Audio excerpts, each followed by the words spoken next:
Australian troops could start coming home from Afghanistan within months. The Prime Minister today laid out a timeline which is roughly in line with what the government has been indicating in recent months, but it does for the first time really spell out just what the government is thinking. It's awaiting an announcement from President Karzai in Afghanistan of when Afghan security forces will be able to take the lead role in security in the Uruzgan province, which is where the Australians are based.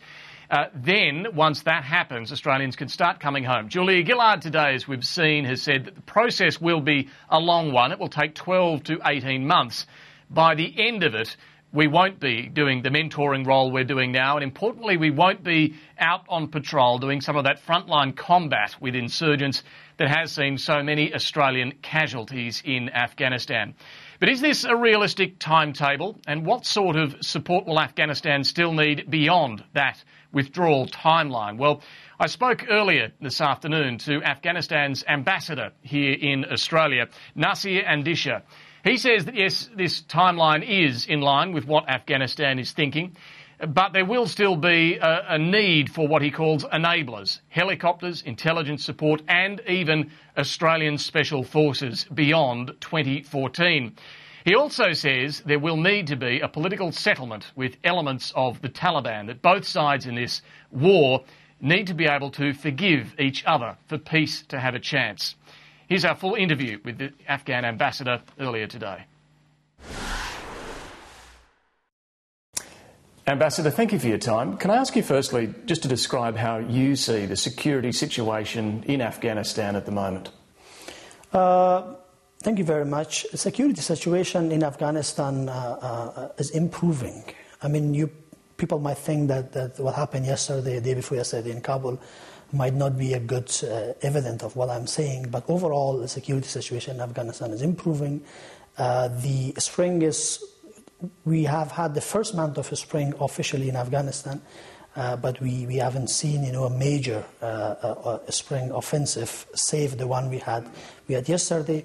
And all the statistics shows that this year is going to be a better year than what we had previous. And what about in the Uruzgan province, particularly where the Australian forces are? Even the Uruzgan province, I think we see a lot of signs of improvement.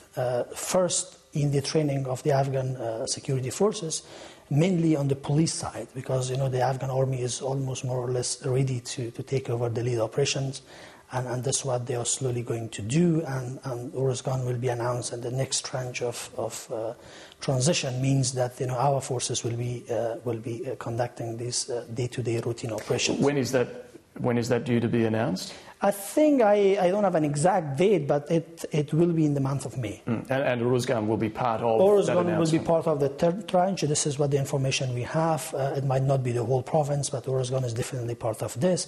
And that's, again, an evidence of the situation is improving in Uruzgan, because if that was not the case, Uruzgan would not be part of the third tranche. We should have left it for the next tranche. Because as the Prime Minister has said today, she's waiting for that announcement to then begin the drawdown of Australian troops. So that, you expect, will happen very soon?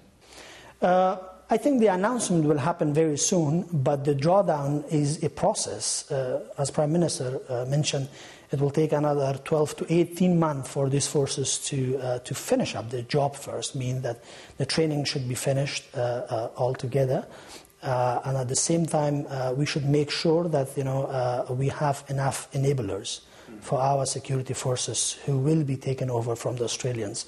What really concerns us in Afghanistan is that when the forces are leaving, we would not have enough enablers for our security forces, being police or army, to respond to some sort of emergency situation, like emergency medical evacuation in a far valley where on the road going, it will take many hours and you will lose your soldiers. I think these are kind of... You'll still need that aerial support. We need aerial support, we need communication, we need intelligence and surveillance. And I think that will be probably the nature of the Australian presence in Uruzgan beyond 2000. Because even in the attack this week in Kabul, for which the Afghan security forces have won a lot of praise in the way they responded, there was the need for coalition aerial support, attack helicopters, and embedded troops as well. So there is still a need there, isn't there? Exactly. Yes, we take a lot of pride in what our national security forces, particularly the police, did in the operation in Kabul, clearing, taking out 36 insurgents in 17 hours, which is a record. But of course, they have been enabled. And they have been assured that if situations are going to be prolonged, we have NATO forces close by, we have American forces over there and ISAF, and they will be there to help us. So that's a kind of assurance that we want to see for some time to come, and that assurance should not suddenly be withdrawn in 2014. And would that include Australian Special Forces as well in that sort of capacity for some period to come? Exactly, Australian Special Forces, but also Australian to be presented professionals in terms of logistic communication, surveillance, intelligence, and probably helicopter units to help there. Medical evacuation is an important element. And that's going to be some years? Yes, I think that's how the nature of engagement in post-2014 will be. But I don't contemplate that will be again another 20 or 10 years. That will probably slowly, gradually withdraw those elements too. But for the time being, the emphasis on our Air Force have not been there at all. And the idea was that we can start this late. So it means that even if we have an enabled Air Force capable of doing this kind of support operations, that will be 2016. I mean, that might be that year. You sound very positive about the security gains that are being made and the capacity of the Afghan forces, but we still see, even in Uruzgan, coalition forces confined to heavily fortified bases. They're unable to walk freely on the streets without strong security presence. The Taliban seemingly able to roam at will and control large tracts of the country. Is there still a real strength to the Taliban's position? Those are two different things. How you want to measure security in Uruzgan itself. I've been to Uruzgan myself, and if you are in a Humvee, it's a different world that you see than you're on the streets. And so that's why we think the Afghan security forces are roaming freely. Yes, they take probably a larger percentage of risk, according to our calculations, but the Australian forces, they wanted to protect themselves in the best way possible because casualties are not acceptable for them. But what the insurgents can do to Australian forces, they might not be able to continue doing that to the Afghan security. And that's when it brings confidence to us that they are not able to engage us conventionally. They might be able to do, this kind of attacks that they did yesterday or some suicide bombings. And to that matter, we have seen Uruzgan being a safe place, at least for past 6-8 months.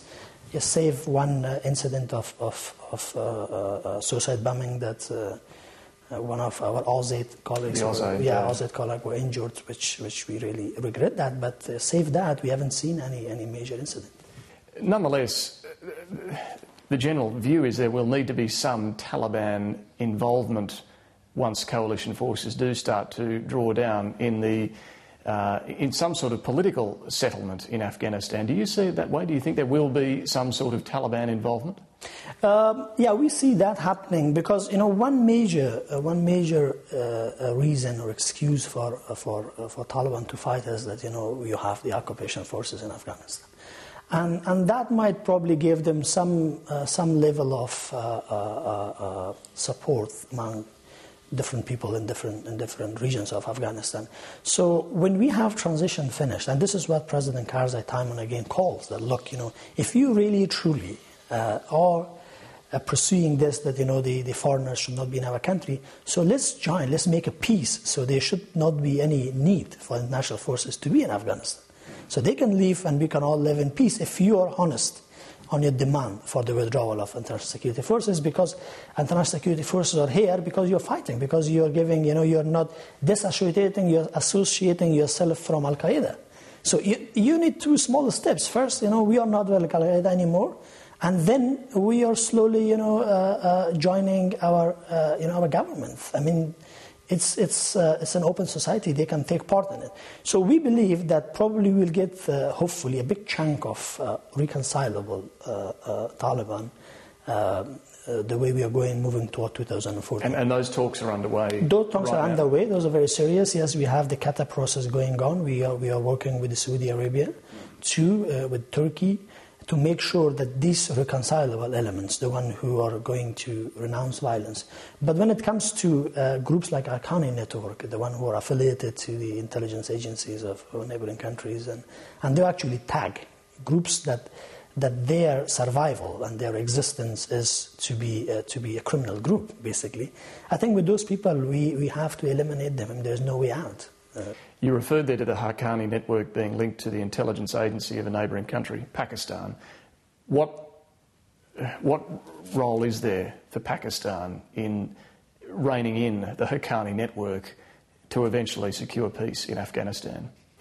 There are elements within the neighbouring countries that they think that this kind of group are strategic assets for them, not vis-a-vis Afghanistan, but vis-a-vis countries in the region, that they might be used as a bargain for different settlements in the region. So that's probably that thinking of keeping the terrorism or the terrorists as part of your asset, unfortunately, has not been completely washed away from the minds of some strategists in the region. But it will take some time, it will take some resolve on the Afghan and international community side, and it will take some more time for our security forces to be able to respond with these people, and for us to think that we might live in a region that will be marked by existence of this kind of criminal groups for some time to come. So we think basically at this time, instead of we really shouting and crying that what Haqqani network is doing in Afghanistan, which will not work because we did it in different occasions, I think we have to make ourselves strong to be ready to face them. As I understand it, you had your own childhood experience with the Taliban when they were coming to power. Perhaps you could tell us a bit about that, and then whether you would be comfortable being part of a government that would involve, or a country that would involve some role for those reconcilable parts of the Taliban. Yes, not only me, I might be an example of what the Afghan youth in 1990s went through, my generation.